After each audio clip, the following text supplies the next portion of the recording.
Xin chào các bạn. Hôm nay chúng ta sẽ đến với thị trấn nhỏ Nakuna ở bang Texas của Hoa Kỳ. Nữ chính là Vicky Jo Carson. Cô là một y tá ngọt ngào với nụ cười tỏa nắng luôn nở trên môi. Tại nơi làm việc, cô được biết đến là một người chu đáo và chuyên nghiệp. Cô luôn giúp đỡ những bệnh nhân và giải quyết những tổn thương của họ mà không đợi một lời phàn nàn.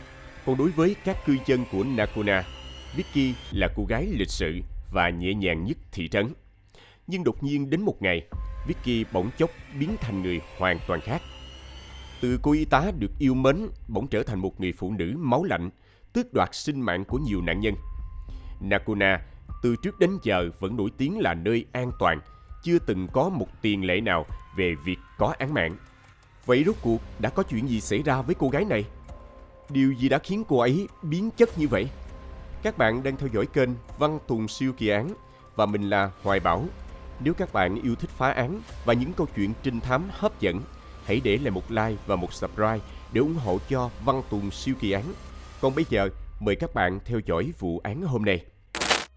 Vicky Jo Carson, sinh ngày 13 tháng 2 năm 1966 tại quận Montague, Texas. Vicky đã làm trợ lý y tá từ khi còn học trung học cơ sở. Nguồn cảm hứng khiến cô khao khát trở thành y tá phải kể đến bà Florence Nightingale, nhà sáng lập của ngành điều dưỡng, đồng thời cũng là nhà cải cách xã hội và nhà thống kê học người Anh. Vicky luôn coi bà là hình mẫu lý tưởng để trở nên tốt hơn. Với tư cách là một y tá, Vicky luôn tận tâm với nghề, vì biết các bệnh nhân sẽ thích các y tá sạch sẽ và có mùi thơm. Cô sẽ mua những chai nước hoa giảm giá ở siêu thị Walmart. Ngoài ra, Vicky còn rất gọn gàng. Cô sẽ nhuộm tóc và buộc kiểu đuôi ngựa phía sau.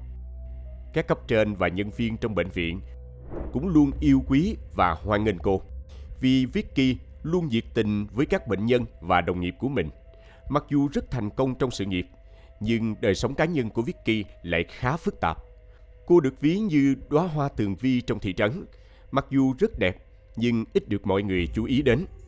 Cho đến khi cô là người bắt đầu câu chuyện trước. Những năm đầu Vicky làm y tá, cô không bắt chuyện với đàn ông trước bao giờ. Sau giờ làm việc dài tại bệnh viện, Vicky sẽ thay bộ đồ blau trắng quen thuộc thành quần jean và áo phông. Sau đó, cô nàng sẽ đi bộ xuống phố, cạnh tiệm sửa xe gần Dairy Queen. Đây là một nơi mà các học sinh trung học hay lui tới. Vicky sẽ đứng đó và chờ đợi một chàng trai đến mời cô đi chơi.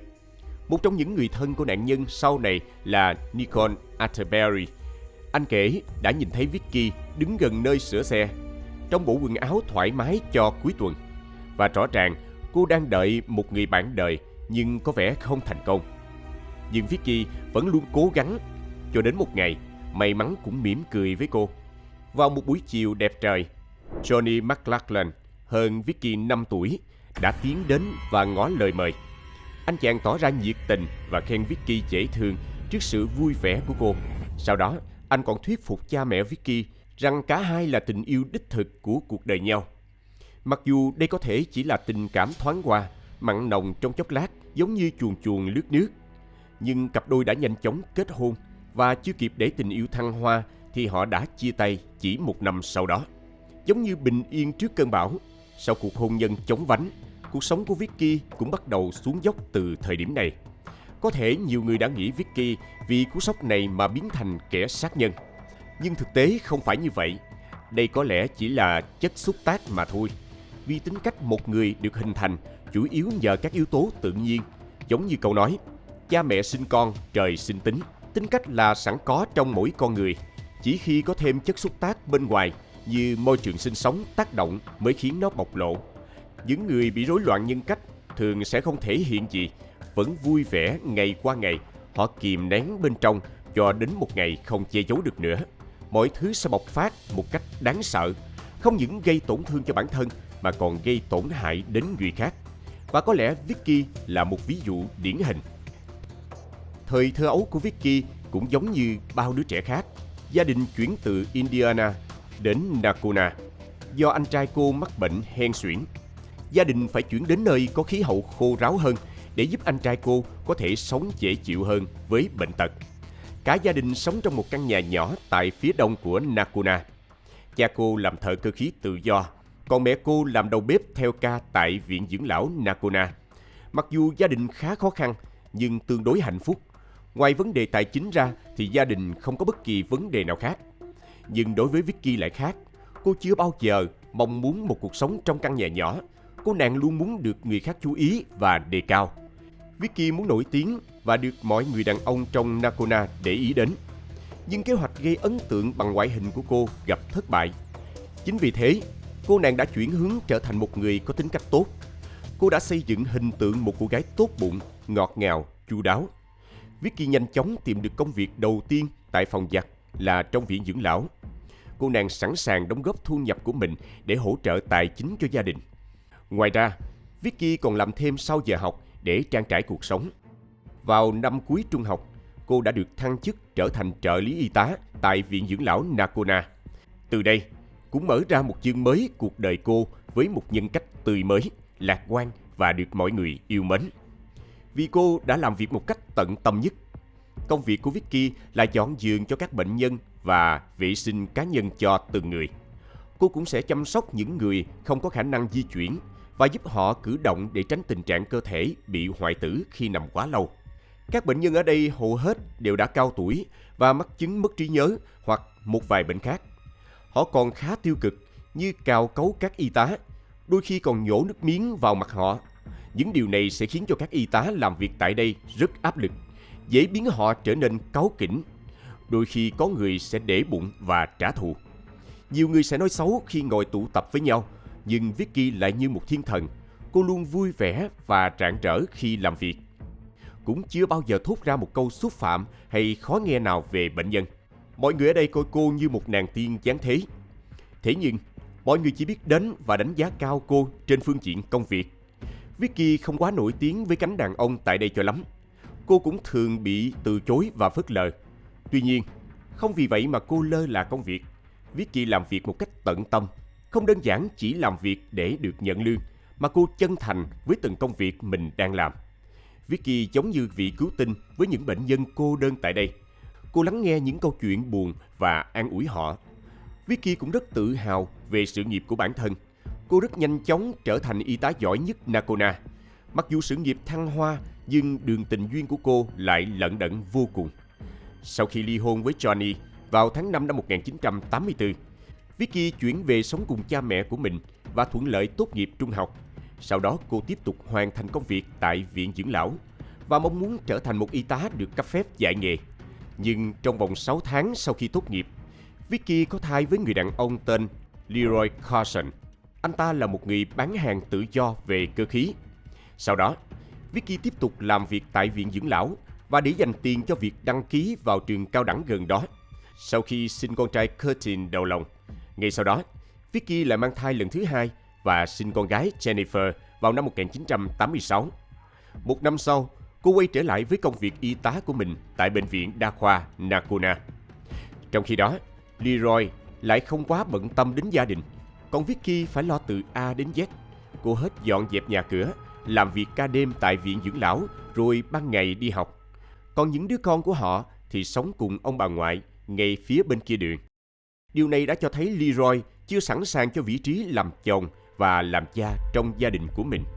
Nhưng biến cố chợt đến, ông nội của Vicky ốm nặng, cha mẹ của cô phải chuyển về Indiana để chăm sóc. Vì thế mà mọi công việc dồn hết lên một mình cô. Vicky phải kiếm sống nuôi thân và các con, vừa làm tất cả các công việc gia đình, vừa hoàn thành việc học.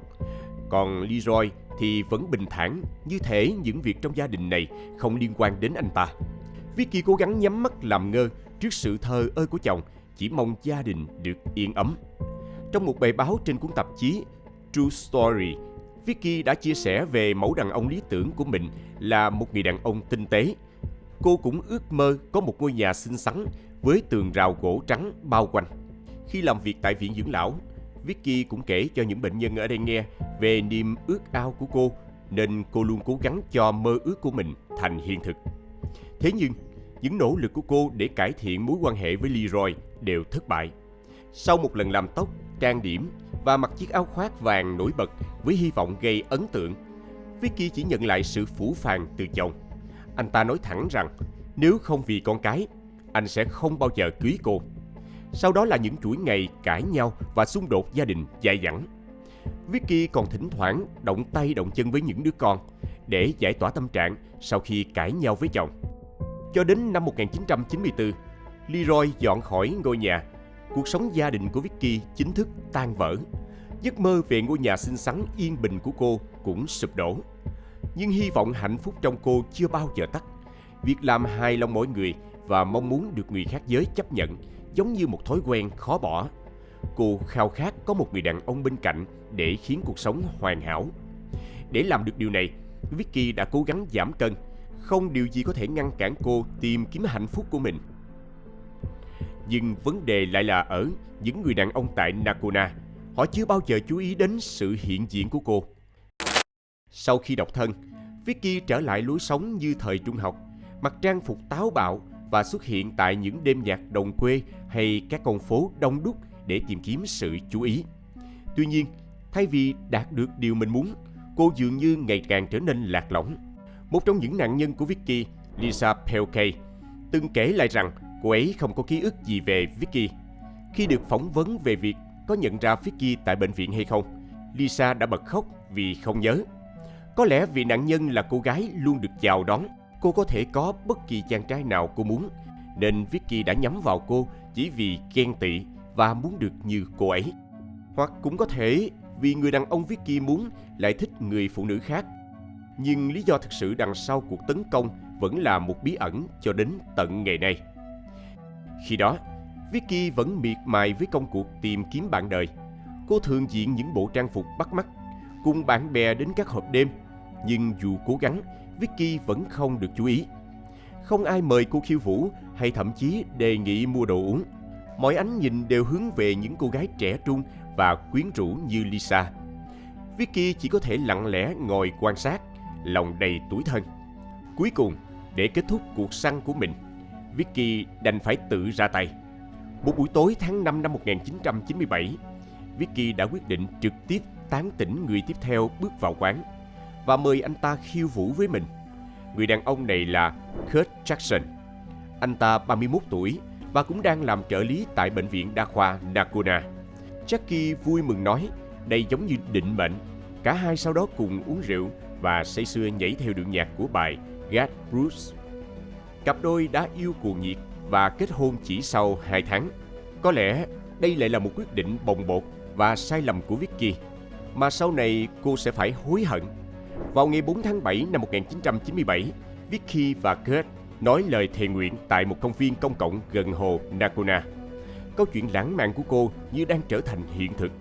Vicky trang trí lại nhà và mua một chiếc giường mới cho Kurt, để anh không phải ngủ trên giường của người chồng cũ là Leroy. Cô còn hạnh phúc mua thêm một chú Chihuahua và đặt tên cho nó là Killer vì cơ thể nhỏ bé của nó. Số phận như đang ưu ái với Vicky, Kurt nhận công việc ca đêm tại bệnh viện đa khoa Nacona với vai trò trợ lý y tá. Sau này, Vicky cùng người chồng thân yêu của mình cùng làm ca đêm tại đây. Mục tiêu của cô là làm việc chăm chỉ và trở thành y tá chính thức. Sau đó, cô sẽ có đủ tiền để mua một ngôi nhà với hàng rào màu trắng trong mơ. Vicky đã thực sự rất hạnh phúc trong cuộc hôn nhân này.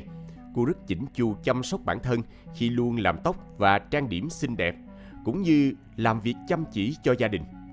Nhưng niềm vui ngắn chẳng tày gan, cuộc hôn nhân của cô lại dần đi vào ngõ cụt. Kurt chưa từng kết hôn trước đây, khiến anh không biết phải làm thế nào với gia đình nhỏ bé trước mắt.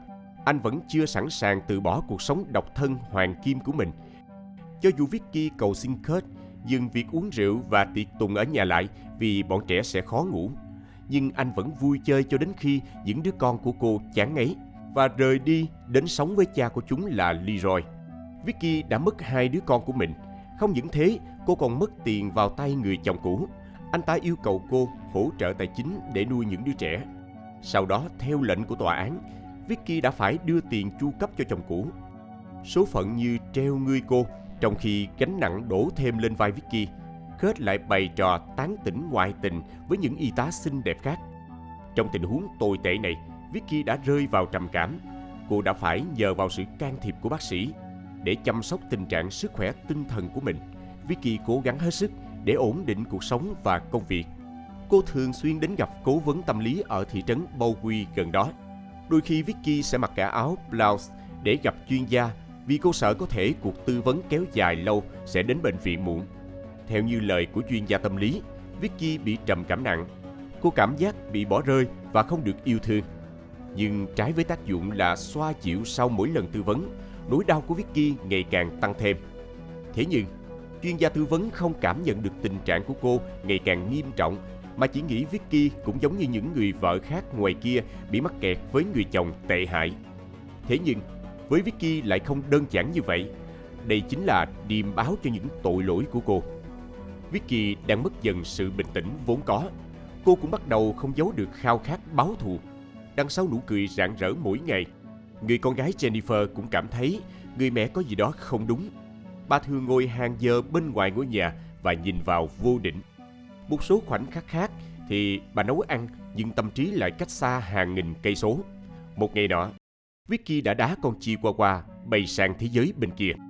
Đây là lần đầu tiên cô con gái Jennifer thấy cảnh tượng đáng sợ như thế. Điều đó khiến cô cảm thấy mẹ mình có hai mặt hoàn toàn khác nhau. Đối với người ngoài thì luôn rạng rỡ, còn khi ở nhà lại là một bộ mặt khác. Trước đây, Vicky cũng hay mắng mỏ và cằn nhằn Leroy khi hai người còn bên cạnh nhau. Điều này cũng được sự xác nhận từ phía người chồng cũ. Leroy còn nói Vicky là người thô lỗ và có thói quen hành hạ con trẻ. Có lẽ đây chính là những biểu hiện về bản chất thật của cô trước khi Vicky xuống tay với nạn nhân đầu tiên, khi hai đứa con của Vicky chuyển về sống cùng Leroy. Lúc đầu mọi người nghĩ là do Kurt tiệc tùng quá nhiều, nhưng đó chỉ là một phần. Chủ yếu là do hai người này thường xuyên xảy ra mâu thuẫn. Kurt lúc này cũng bắt đầu có hành động không đúng đắn với những người con riêng của vợ. Nhưng Vicky lại làm lơ như không có chuyện gì.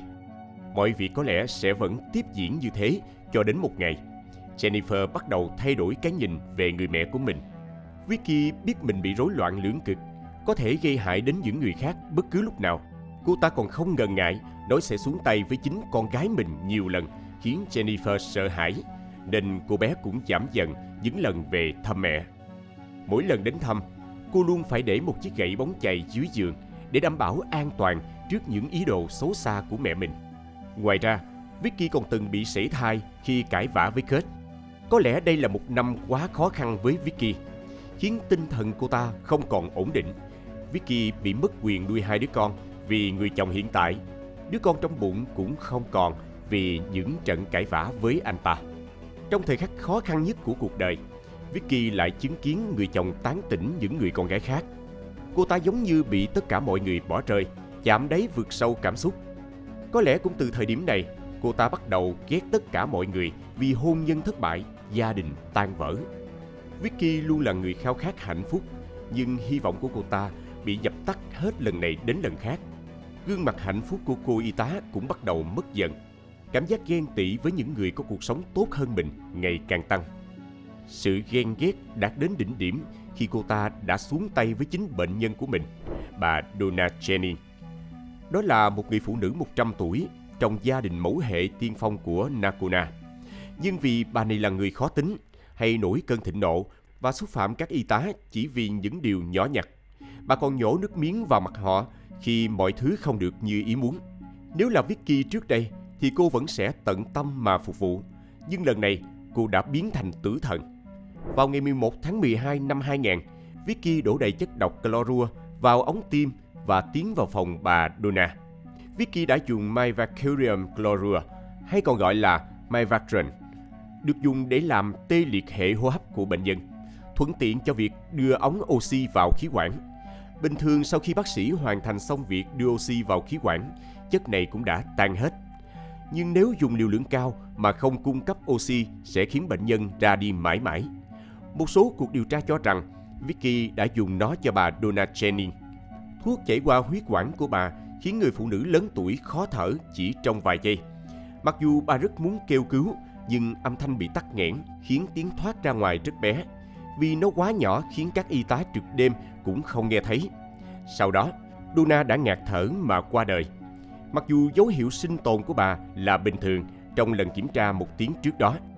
Sau khi bà Donna qua đời, Vicky đứng ở sảnh bệnh viện, tình nguyện gọi điện báo tin cho gia đình nạn nhân. Trước cú sốc của người thân, Vicky nở một nụ cười kỳ quái, sau đó nhanh chóng giấu đi bằng những lời an ủi ngọt ngào. Trong thâm tâm, cô ta nghĩ đây sẽ là lần đầu và cũng là lần cuối cô ta làm điều này. Nhưng ngay khi cơ thể bà Donna được đưa ra khỏi bệnh viện, một ý nghĩ điên rồ nảy sinh trong đầu Vicky. Cô ta thích cảm giác này, cảm giác có quyền sinh sát trong tay với những người già yếu đuối. Và cô chưa từng có quyền kiểm soát đối với những người khác như vậy trong cuộc đời mình. Những người đàn ông mà cô ta yêu thương luôn đi qua cuộc đời cô một cách chóng vánh. Sau khi thú vui này được mở ra, Vicky hứa với lòng sẽ chỉ xuống tay thêm một lần nữa và chuyện này sẽ kết thúc.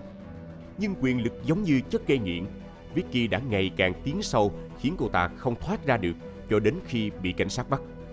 Lý giải dễ hiểu cho việc Vicky không xuống tay với Kurt hay với những người chồng cũ chính là quyền lực, vì cô ta không có quyền kiểm soát với những người này. Vicky muốn được chồng chấp nhận và yêu thương, nhưng ngược lại với mong muốn. Thứ cô ta nhận chỉ là sự bỏ rơi không thương tiếc. Vicky cảm thấy bản thân thiếu sót và thua kém những người chồng cũ. Có lẽ điều này càng khiến cho bóng tối xấu xa trong con người cô ta càng lớn mạnh. Mặt khác, các bệnh nhân ở bệnh viện hoàn toàn phụ thuộc vào các y tá. Người có thể dễ dàng tiêm chất độc vào tĩnh mạch của họ mà người bệnh không hề hay biết. Cũng từ đây, Vicky bắt đầu những chuỗi ngày thực thi quyền lực của mình.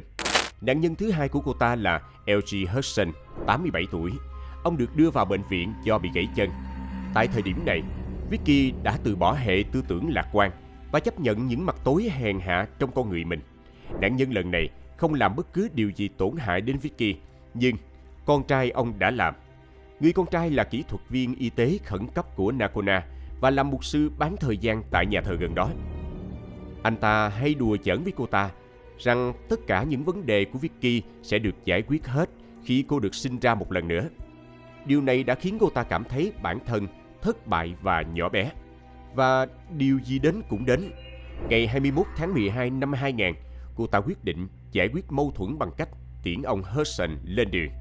Nhưng còn điều kinh khủng hơn nữa, chỉ chưa đầy 20 phút sau khi ông Hudson qua đời, Vicky lại đổ đầy thuốc vào ống tim một lần nữa. Nạn nhân lần này là Sanford Mitchell, một người đàn ông 62 tuổi đang làm việc tại công ty điện lực. Ông nhập viện do xơ gan. Lý do cho việc xuống tay lần này là vì ông ta luôn nhìn chằm chằm vòng một của Vicky. Sau khi tiêm thuốc cho nạn nhân xong, cô ta quay về phòng bệnh của Hudson, nơi đang bị bao trùm bởi tiếng khóc và sự hỗn loạn. Cô ta bình tĩnh nói với mọi người phải kiểm tra Sanford. Ông ấy đang dần liệm đi. Kết quả là cả hai người đều qua đời. Vậy là Vicky đã cướp đi hai sinh mạng trong chưa đầy 30 phút chỉ vì muốn trả thù. Và cô ta cũng bắt đầu có suy nghĩ sẽ dùng cách này để trả thù những người khác. Cô ta sẽ khiến những người bắt nạt cô, chế giễu hay thậm chí chỉ cần phớt lờ cô ta đều sẽ có cùng một kết quả. Vì những nhân viên tại bệnh viện cũng thường không để ý đến cô ta, Vicky cần được đánh giá cao và phải được mọi người chú ý. Vì cô ta nghĩ mình là một y tá giỏi của bệnh viện, cô ta muốn trở thành người nổi tiếng ở đây. 4 ngày sau, ngày 25 tháng 12, lại có thêm hai nạn nhân bị Vicky xuống tay. Đầu tiên là Barbara Atterbury, 50 tuổi. Cô nhập viện vì đau lưng. Nhưng sau vài giờ, hệ hô hấp của cô bỗng nhiên tắc nghẽn và dừng hoạt động. Người thứ hai vào vài giờ sau đó, Boy Burnett, 87 tuổi. Ông đến bệnh viện vì cảm thấy hoa mắt chóng mặt. Vicky nhanh chóng tiêm cho ông ấy và coi đây là một ngày thành công mỹ mãn của mình. Lý do cho lần xuống tay lần này là vì gia đình ông Boy đã cười nhạo Vicky từ khi cô ta còn học trung học. Thời điểm đó cũng là lúc cô ta đang tuyệt vọng tìm kiếm bạn đời. Bây giờ thì cô ta có thể cười nhạo lại bọn họ, chỉ khác là cười trong lòng. Vicky đã phá hoại được hạnh phúc của một gia đình bởi cô ta không hài lòng khi những người đáng ghét đó lại sống hạnh phúc hơn mình. Mặc dù đã có đến 5 bệnh nhân liên tiếp bị Vicky xuống tay, nhưng bệnh viện lại không có ai để ý đến. Vấn đề là cả 5 bệnh nhân đều không có tiền sử về bệnh hô hấp. Nhưng do những người này tuổi đã cao nên không ai đặt câu hỏi về nguyên nhân cho sự ra đi của họ. Tuy nhiên, các y tá khác đã bắt đầu nghi ngờ Vicky. Nhưng do tiểu sử của cô ta rất tốt đẹp, luôn đối xử rất thân thiện với bệnh nhân nên không ai phàn nàn gì. Ban quản lý cũng coi cô ta là một y tá giỏi của bệnh viện. Sau 5 nạn nhân này, đến ngày 29 tháng 12 năm 2000, Vicky tìm thấy một mục tiêu khác. Nạn nhân là James Gore, một người đàn ông 80 tuổi, được đưa vào bệnh viện vì nghẹn thức ăn và sau khi nhập viện, ông được phát hiện đã ra đi vì khó thở. Khoảng 7 giờ sau, Vicky đã xuống tay với một nạn nhân khác, Jody Matthews, 79 tuổi, được đưa vào bệnh viện vì nhiễm trùng đường tiết niệu và mất trí nhớ. Ông mất mạng cũng vì hệ hô hấp tê liệt. Trong khi các y tá khác cố gắng trong tuyệt vọng để cứu các nạn nhân, thì Vicky đứng phía sau một cách thờ ơ. Cô ta đang ăn mừng cho thành công của mình. Vicky chưa bao giờ cố gắng giả vờ. Cô đã để lại những lời gợi ý rất rõ ràng cho nhân viên tại bệnh viện, nhưng không một ai để ý đến. Tháng 12 cũng trở thành tháng đau lòng tột cùng đối với người dân Nakona, vì có quá nhiều sự ra đi trong một thời gian ngắn, khiến cho các nhân viên y tế tại đây cũng bắt đầu nghi ngờ nguyên nhân. Một nhóm nghiên cứu về lý do tử vong của các bệnh nhân đã bỏ qua các giả thuyết khác. Họ tuyên bố các bệnh nhân lớn tuổi thường ra đi vào mùa đông. Bác sĩ số 1 của bệnh viện là James Dingler hay giám đốc nhân sự là Len Dingler đều cho rằng bệnh viện đa khoa Nakona chỉ đang gặp vận xui. Đến giám đốc điều hành bệnh viện Charles Norris cũng tuyên bố ông không thấy có vấn đề gì đối với các bệnh nhân. Sự ra đi của họ là do tuổi đã cao và một phần khác cũng là do xui xẻo. Một điều đáng ngạc nhiên là các bệnh nhân còn lại tại bệnh viện, họ không biết gì về sự ra đi của những nạn nhân kia. Rất có thể bệnh viện đang cố gắng che giấu điều gì đó chỉ để bảo vệ danh tiếng. Trong khi diễn ra những điều kinh khủng này, ban quản lý của bệnh viện lại tung ra một quảng cáo như thể vớt vát tai tiếng của họ. Quảng cáo về sự phục vụ tuyệt vời của các y tá tại đây. Với sự chuyên nghiệp và tận tâm của mình, Vicky đã được lựa chọn làm gương mặt đại diện trên trang đầu của quảng cáo.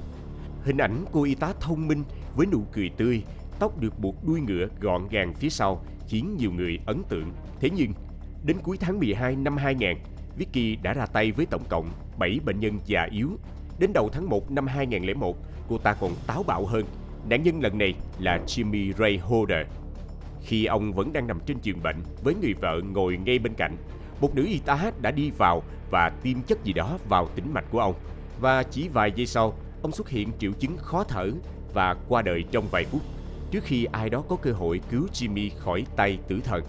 Cùng ngày, bà Oma Weiler, 97 tuổi, đang ngồi trên giường thì Vicky bước vào và tiêm loại thuốc tương tự vào tĩnh mạch của bà. May mắn thay, có một y tá gần đó đã để ý thấy bà thở nặng nhọc và đã kịp thời cứu sống. Nhưng 4 ngày sau thì không ai cứu được bà nữa. Mọi người phát hiện Oma đã ra đi trong phòng bệnh.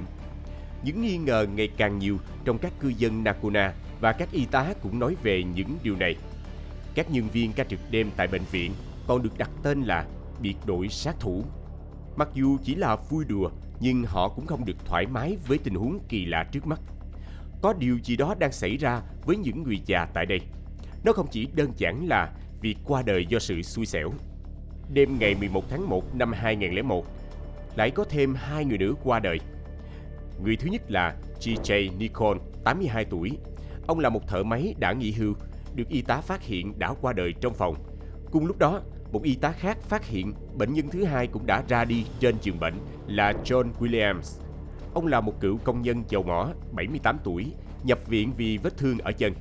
Khi gia đình Williams nghe tin dữ về cha, đã chạy đến một cách nhanh chóng. Vicky đã đứng sẵn ở lối vào bệnh viện để an ủi chàng trai mà cô ta từng rất thích tên là Pat. Anh ấy cũng là con trai của William. Pat và các anh trai của mình đã phớt lờ Vicky giống như những người khác. Nhưng Vicky đã từng bị mê đắm bởi vẻ ngoài quyến rũ của người đàn ông này. Cô vẫn tỏ ra ân cần và an ủi. Cô có kể cho Pat nghe về lần cuối nói chuyện với người cha của anh. William đã hút thuốc vào buổi sáng hôm đó. Ông tâm sự với cô ta về cuộc sống tốt đẹp của mình và cũng đã sẵn sàng gặp Chúa. Pat nghe những điều đó nhưng rất thắc mắc vì bệnh của cha anh không nặng đến thế. Vicky dùng sự ra đi của William để trả thù Pat là chưa đủ. Cô ta còn dẫn họ về phòng bệnh để nhìn cảnh tượng kinh hoàng của cha mình. William nằm trên giường, đôi mắt trũng sâu vào má. Miệng ông mở ra như thể đang hét lên. Ông giống như một linh hồn bị ác quỷ tấn công trong những bộ phim kinh dị. Câu chuyện vẫn chưa dừng lại ở đây. Danh sách trả thù của Vicky dài lê thê. Điều này đã thúc đẩy và khiến cô ta ngày càng hành động táo bạo hơn. Người dân ở đây ngày càng lo sợ, có quá nhiều người qua đời chỉ trong chưa đầy 2 tháng. Một biên tập viên của tờ Nokona News đã nói với vợ mình rằng ông chưa bao giờ đăng cáo phó nhiều như 2 tháng này. Biên tập viên Jason Messler phải đăng 5 đến 6 cáo phó mỗi tuần thay vì 3 hoặc 4 cáo phó như thường lệ. Cửa hàng hoa của thị trấn cũng kinh doanh phát đạt, gần như phá kỷ lục. Họ bán hoa cho những người đưa tang và gia đình nạn nhân. Ngay cả giám đốc nhà tang lễ cũng nghĩ đến việc mua xe tang mới, vì tỷ lệ tử vong tăng đột ngột. Thị trấn Nakona có khoảng 3.000 dân. Đây cũng là một thị trấn yên bình, người dân sống cùng với nhau cũng rất thân thiết. Tất cả mọi người đều tương tác với nhau bằng câu chào và nụ cười trên môi. Cư dân ở đây có một tụ điểm ăn chơi yêu thích là Dairy Queen. Đây cũng là nơi mọi người tụ tập ăn uống và tán gẫu về những câu chuyện của thị trấn khác. Và việc họ có quá nhiều người qua đời cũng thường xuyên được bàn tán tại đây. Theo người dân thì Nakona là thị trấn tuyệt vời để sinh sống. Các gia đình ở đây nuôi dạy con cái rất tốt, biến chúng thành những người mạnh mẽ và thành đạt. Những đứa trẻ sẽ được khuyến khích học tập và làm việc chăm chỉ để đạt được ước mơ của mình. Nhưng Vicky đã đến và biến nó thành nghĩa địa. Thời điểm này, Vicky đã thực sự mất hết nhân tính. Các câu chuyện xung quanh về những nạn nhân, nhưng không ai biết có vấn đề gì đã xảy ra với họ. Ngay cả Dairy Queen cũng đã bán một số lượng lớn cốc và đĩa giấy cho các đám tang. Các quản lý cũng lo lắng sẽ không đủ số lượng để phục vụ nếu tỷ lệ tử vong vẫn ở mức cao như thế. Vào ngày 30 tháng 1 năm 2001, Vicky nhắm đến bệnh nhân trẻ đầu tiên của mình, Lydia, 14 tuổi. Cô bé nhập viện do viêm ruột thừa. Khi sắp được trở về nhà thì Vicky đã xuống tay. Cô ta vẫn dùng thủ pháp cũ, tiêm vào tĩnh mạch, nhưng nói dối với Lydia chỉ là thuốc giảm đau. Vicky sau khi tiêm xong đã rời đi nhanh chóng. Chỉ khoảng 1 phút sau đó, Lydia đã phàn nàn với người mẹ về việc khó thở và ngứa cổ họng. Giọng cô bé bắt đầu trở nên thều thào, người mẹ đã nhanh chóng hét lên cầu cứu. Không may cho Vicky là có một bác sĩ ở hành lang đã đến cứu Lydia kịp thời. Nhưng trong khi cô bé được cứu, thì Vicky lại đang săn lùng một nạn nhân lớn tuổi khác, Orville Moore, một chủ trang trại 82 tuổi. Không để sự kích thích giảm đi, ngay ngày hôm sau, Vicky đã xuống tay với Donna Kernett, một phụ nữ 46 tuổi, ngay trước ca làm việc lúc 7 giờ sáng. May mắn cho Donna, cô đã gọi được cho y tá trực để cầu cứu. Nhưng trong lúc các bác sĩ và y tá chạy xuống để cứu Donna, thì một y tá khác hét lên vì một bệnh nhân khác gần đó cũng đang ngừng thở. Nạn nhân là Lisa Belkay, người nổi tiếng của vũ trường nhạc đồng quê. Nạn nhân được cứu sống mà chúng ta kể bên trên. Cô có thể thu hút mọi đàn ông mà Vicky khao khát. Các bác sĩ đã kịp thời đặt nội khí quản cho Lisa, nhưng đã không kịp thời gian để cứu Donna. Bệnh viện rơi vào trạng thái hỗn loạn cực điểm. 4 nạn nhân ngừng thở chỉ trong 48 giờ. Trong khi mọi người đang hoang mang, nghi ngờ, thì một kỹ thuật viên của hiệu thuốc đã báo mức độ. Những lọ Vacurium Chloride của anh đã bị mất khỏi xe chở hàng. Nhưng vẫn không có gì xảy ra sau đó. Họ chỉ coi đây là do quản lý đã thiếu sót trong việc kiểm soát hàng hóa. Bệnh viện đa khoa Nakona cũng không có bất kỳ biện pháp nào để chống lại Vicky, mặc cho những hành động của cô ta đã rõ ngay trước mắt. Thậm chí, các nhân viên của bệnh viện còn tổ chức sinh nhật cho Vicky để cảm ơn cô đã làm việc một cách chăm chỉ. Vicky đã hạnh phúc ngập tràn trong ngày của mình. Sau đó, cô ta có thêm một cơ hội để trả thù người chồng cũ, Kurt. Ông nội của anh là Jackson đã nhập viện vì viêm mô tế bào và sốt nhẹ. Vicky lại dùng phương pháp cũ với ông. Sau khi hoàn thành, cô ta rạng rỡ đi đến quầy trực, báo với mọi người về sự đã đi của người truyền giáo kỳ cựu Jackson. Sau đó cô ta đi theo Kurt ra ngoài để an ủi anh, người đang cố gắng kìm nén nước mắt. 2 ngày sau sự việc ông Jackson, quản lý bệnh viện đã nhờ cảnh sát can thiệp. Giám đốc điều hành của bệnh viện, Charles Norris, đã gặp cảnh sát trưởng Ken Holcomb. Hai người thảo luận về những nạn nhân qua đời do suy hô hấp và những chai clorua không cánh mà bay khỏi tiệm thuốc. Charles cũng bày tỏ nghi ngờ của mình đối với Vicky vì cô luôn có mặt trong tất cả các ngày có bệnh nhân qua đời. Và thông thường, người thông báo bệnh nhân tử vong sẽ là y tá kiểm tra bệnh nhân cuối cùng. Theo đó, ông Ken đã gọi cho FBI và đội điều tra đặc biệt của Texas để lấy thêm bằng chứng. Họ không thể bắt một người mà chỉ bằng vài nghi ngờ được. Ban quản lý bệnh viện cũng không thể sa thải Vicky vì lý do tương tự. Nhưng đã có một camera được lắp đặt mới tại nơi lấy thuốc của bệnh viện, với mong muốn thu được chứng cứ Vicky hành động. Giám đốc bệnh viện yêu cầu giữ kín cuộc điều tra cho đến khi bắt được kẻ sát nhân. Và thế là cuộc sống vẫn diễn ra như thường đối với Vicky. Cho đến một ngày, khi cô ta lại động tay động chân với bệnh nhân của mình. Nạn nhân là Donnelly Rick, 61 tuổi. Ông đến bệnh viện vì hội chứng sau bại liệt. Ông được điều trị và theo dõi tại bệnh viện cho đến khi khỏi bệnh. Nhưng khi ông đang chuẩn bị được xuất viện, Vicky lại muốn thay đổi số phận của ông. Cô ta vẫn dùng cách cũ, tiêm thuốc vào tĩnh mạch của Donnelly. Sau đó đến quầy trực và báo ông đang có triệu chứng ngừng thở. Lần này mọi thứ không còn thuận lợi cho Vicky. Donnelly đã được cứu và tham gia thẩm vấn. Ông đã kể lại có một y tá vào phòng và tiêm gì đó vào tĩnh mạch. Sau đó Vicky đã mỉm cười và hỏi ông xem có điều gì cần giúp trước khi cô rời khỏi phòng hay không. Sau 2 ngày kể từ vụ của Donnelly, các cảnh sát đã tìm thấy một ống tiêm trong thùng rác tại nhà của Vicky và Kurt. Ống tiêm đã được gửi ngay đi kiểm tra và được kết quả dương tính với mercurium chlorua. Cả Kurt và Vicky đều được thẩm vấn về chất độc này, nhưng cả hai đã phủ nhận về ống tiêm chứ chưa nói đến việc sử dụng chất cấm. Cảnh sát nhanh chóng loại bỏ nghi ngờ đối với Kurt vì anh là trợ lý y tá sẽ không được sử dụng chúng. Nhưng cho dù thế nào thì quản lý cũng phải cho nghỉ cả hai vợ chồng vì lợi ích của bệnh viện. Mặc dù Vicky bị sa thải và cư dân tại đây cũng bàn tán xôn xao về cô ta, nhưng Vicky lại giống như đây không phải là chuyện của mình. Cô ta vẫn hiên ngang và không lẫn trốn. Vicky vẫn làm những việc thường ngày ở nhà, mua đồ ăn tại Dairy Queen và nói chuyện với hàng xóm. Cô ta cũng sẵn sàng giải đáp các câu hỏi mà họ thắc mắc. Chiếc mặt nạ vẫn rạng rỡ trên gương mặt Vicky, nhưng lần này hàng xóm lại tỏ ra sợ hãi cô ta. Một ngày nọ, Vicky gặp lại Pat, tình đơn phương cũ và cũng là người thân của một trong những nạn nhân dưới tay của Vicky. Nhưng cô ta lại tỏ ra như không có chuyện gì và chào hỏi anh một cách thân mật. Sau đó Pat đã gọi cho người vợ của mình để kể về việc anh đã sợ hãi như thế nào khi nghe lời chào từ kẻ sát nhân. Đây chỉ là đối với cư dân Nakuna, còn với người sống cùng Vicky thì có cảm xúc như thế nào? Kurt khi nghe tin đã rơi vào trạng thái sốc toàn tập. Anh đã phải hỏi han những người bạn của mình liệu một người phụ nữ có phát điên sau khi tranh cãi quá nhiều với chồng hay không. Sau khi biết bộ mặt thật của cô ta, anh luôn ám ảnh và gặp ác mộng việc Vicky dùng kim tiêm đâm mình.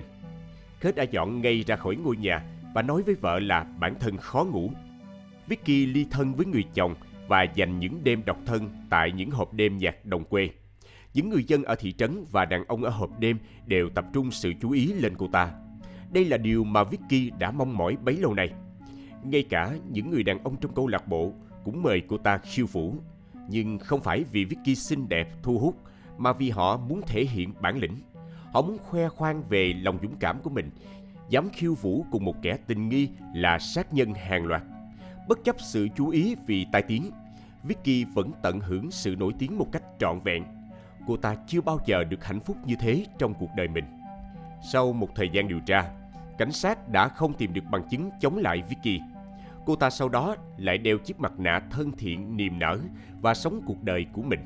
Nhiều tháng sau vụ án, cuối cùng, Vicky đã kiếm được việc trong viện dưỡng lão ở Gainesville, phía đông Nakona. Ban quản lý của viện đã không chú ý đến tiểu sử của cô ta. Họ chỉ biết cô ta thích làm việc với người lớn tuổi. Nhưng Vicky đã bị sa thải do ăn trộm thuốc chỉ vài tuần sau khi nhận việc. Sau đó, cô đã xin được một công việc bán thời gian tại cửa hàng tiện lợi trong quầy bán đồ ăn nhanh. Đến tháng 7 năm 2002, Vicky mới chính thức bị bắt giữ. Người quản lý cửa hàng đã vô cùng bàng hoàng khi nghe về các cáo buộc. Vì trong mắt ông, Vicky là một cô gái dễ thương và thích kể về những câu chuyện hài hước. Vicky bị đưa đến nhà tù quận Montauk, nơi cô ta sẽ ở vài ngày trước phiên điều trần. Các hàng xóm được cảnh sát hỏi về Vicky cũng rất bất ngờ. Trong mắt họ, Vicky là y tá thông minh và tốt bụng nhất mà họ biết. Tuy nhiên, sau tất cả những chứng cứ chống lại cô ta, những câu chuyện mà hàng xóm kể về Vicky bỗng trở thành những câu chuyện cổ tích vì nó quá hấp dẫn. Để thêm bằng chứng cho các cáo buộc đối với Vicky, cảnh sát đã tìm đến nhà các nạn nhân và mong muốn được khai quật hài cốt của họ lên để khám nghiệm. Hầu hết các gia đình đều cảm thấy rất phẫn nộ trước yêu cầu này. Họ còn thuê luật sư để kiện bệnh viện do sự thờ ơ của các y bác sĩ. Một số khác còn đến tận bệnh viện để tác động vật lý với giám đốc vì ông ta đã quá sơ suất và không hành động sớm để cứu các nạn nhân. Người con của một trong số các nạn nhân đã chửi bới ban quản lý bệnh viện vì đã để cho Vicky thoải mái làm ra những hành động mất nhân tính. Sau khi khám nghiệm các nạn nhân, kết quả cho thấy dương tính với chất chloride. Vậy là Vicky cuối cùng đã lọt lưới vì đã có bằng chứng chắc chắn chống lại cô ta. Ngoài ra, các cảnh sát cũng đã đi khắp nơi để phỏng vấn các y tá, xem có ai đã chứng kiến được gì về Vicky hay không. Người dân thị trấn cảm thấy rất khó hiểu khi các nhân viên tại bệnh viện không nghi ngờ gì về Vicky. Cô ta đã xuống tay với tất cả những người quen biết và không cố gắng để cứu họ. Nhưng thật kỳ lạ là không một ai để ý đến. Khi cảnh sát hỏi đến mọi người mới ngã ngửa, hóa ra hung thủ sau tất cả lại là Vicky. Từ thời điểm họ biết kẻ thủ ác là Vicky và các nạn nhân của cô ta đều là những người quen biết, từ hàng xóm, cha của bạn cho đến ngay cả ông của chồng, mọi người mới bắt đầu kết nối những nạn nhân lại với nhau. Những người này hầu như là người già cáu kỉnh. Mỗi khi họ nổi cơn thịnh nộ, Vicky sẽ nhìn bệnh nhân với ánh mắt vô hồn và nói sẽ là người chăm sóc họ. Và sau đó, bệnh nhân sẽ được phát hiện là đã qua đời vì khó thở. Tất cả các nạn nhân đều bị xuống tay vì để trả thù. Ngay cả các nhân viên phục vụ tại bệnh viện cũng có cùng số phận. Những người phớt lờ cô ta thì người thân đều phải đi xuống suối vàng. Nếu các y tá quan sát kỹ hơn mối quan hệ giữa Vicky và các nạn nhân, trong khoảng thời gian tháng 12 và tháng 1, có lẽ đã sớm phát hiện ra hung thủ. Ban quản lý bệnh viện cũng không sát sao trong việc quản lý, lại càng không hiểu những mối quan hệ giữa y tá và bệnh nhân. Mỗi lần Vicky thông báo một bệnh nhân qua đời, cô ta luôn dùng một tông giọng lạnh lùng, và thường mọi người sẽ thông báo qua điện thoại nội bộ từ phòng bệnh. Còn Vicky sẽ đi từ phòng bệnh đến sảnh để thông báo, và chưa bao giờ cô ta thể hiện sự đồng cảm đối với những người này. Vicky sẽ đứng ở cuối phòng để nhìn mọi thứ đang hỗn loạn, hoặc cô ta sẽ giả vờ đang giúp các bác sĩ. Cô ta thực sự muốn nạn nhân phải mất mạng, cũng không ngần ngại thể hiện bộ mặt thật của mình ra ngoài. Chỉ là mọi người lại tin vào con người tốt đẹp mà trước đây Vicky đã tạo dựng. Thời điểm đó, đã có một y tá để ý đến những biểu hiện kỳ lạ của Vicky, nhưng cô lại nghĩ đến những khoảnh khắc Vicky kiên nhẫn với những người già khó tính. Nữ y tá này lại không biết phải phàn nàn vì điều gì nữa. Vì suy cho cùng, Vicky là y tá được đánh giá cao nhất tại bệnh viện. Cô ta chưa từng nhận lời phàn nàn nào từ phía các bệnh nhân. Nhưng lúc này, Vicky đã bị bắt. Hiện tại mọi người chỉ muốn biết điều gì đã xảy ra phía sau. Làm thế nào mà một người y tá thông minh hiền lành lại biến thành một kẻ sát nhân tàn độc? Người dân tại đây đã phải chờ đợi trong suốt 6 năm dài. Sau vô số lần trì hoãn, cuối cùng phiên tòa cũng được tiến hành. Mọi người dân đổ đến thành phố Tây Texas để xem phiên xét xử và được nghe câu chuyện của Vicky. Thế nhưng, trước sự kinh ngạc của mọi người, Vicky đã đứng trước thẩm phán. Cô ta nói một cách nhẹ nhàng, bản thân không bào chữa và mọi chuyện đến đây là kết thúc. Lý do cho tất cả các hành động ác nhân của cô ta cho đến nay cũng không ai hay biết. Khi bị cáo không bào chữa, có nghĩa là họ chấp nhận lời kết tội nhưng không thừa nhận tội lỗi. Tòa phải chứng minh cáo buộc để chống lại bị cáo trong những trường hợp như vậy. Vicky nói với cả thế giới, cô ta không phạm tội nhưng vẫn chấp nhận hình phạt theo pháp luật. Vì các công tố viên không yêu cầu án tử hình nên tòa đã phán tù chung thân cho Vicky. Tuy nhiên, vụ án này vẫn kéo dài khá lâu. Trong thời gian đó, tòa phúc thẩm đã xem xét có nên để cô ta tham gia một phiên tòa khác hay không. Vì lần xét xử trước, cô ta đã không bào chữa. Luật sư của cô ta vẫn duy trì sự vô tội cho thân chủ. Vicky trong tù đã khai bản thân nghe thấy tiếng nói gì đó trong tâm trí. Tuy nhiên, khi các bác sĩ kiểm tra thì sức khỏe tinh thần của cô ta vẫn bình thường. Một bạn tù từng tiết lộ với truyền thông rằng Vicky không hề tỏ ra hối hận về các nạn nhân.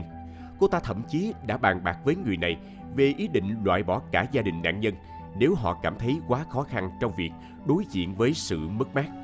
Dù vậy, Vicky sống khá yên bình trong tù, tham gia lao động trên các cánh đồng và ruộng rau.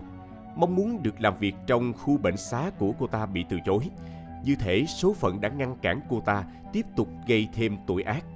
Dẫu không bào chữa trước tòa, Vicky vẫn muốn thế giới tin rằng cô ta vô tội. Trong một cuộc phỏng vấn, cô ta khẳng định mình không phải hung thủ và sẽ không bao giờ làm hại bất kỳ ai. Sau đó, cô ta lại tuyên bố tâm trí mình không ổn định vào thời điểm xảy ra các vụ án mạng. Tuy nhiên, các bác sĩ tâm thần đã bác bỏ điều này, khẳng định cô ta hoàn toàn tỉnh táo. Ngay cả trong tù, Vicky vẫn quan tâm đến hình ảnh của mình và cách mọi người nhìn nhận cô ta. Trong một cuộc phỏng vấn với tờ Texas Monthly, cô ta nói rằng việc chấp nhận bản án không có nghĩa là cô ta phạm tội. Luật sư của cô ta, Jackson, cũng lặp lại điều này, khiến cho cư dân Nacona càng thêm bối rối. Nếu cô ta không phạm tội, tại sao cô ta lại chấp nhận bản án? Phải chăng Vicky mất trí, hay thực chất cô ta không hối hận vì những việc mà mình đã làm? Dù sao đi nữa, hiện tại Vicky đang sống một cuộc đời yên ổn trong tù. Với một kẻ như cô ta, đây có lẽ là nơi phù hợp nhất. Vụ thảm án đầy ly kỳ đến đây đã kết thúc.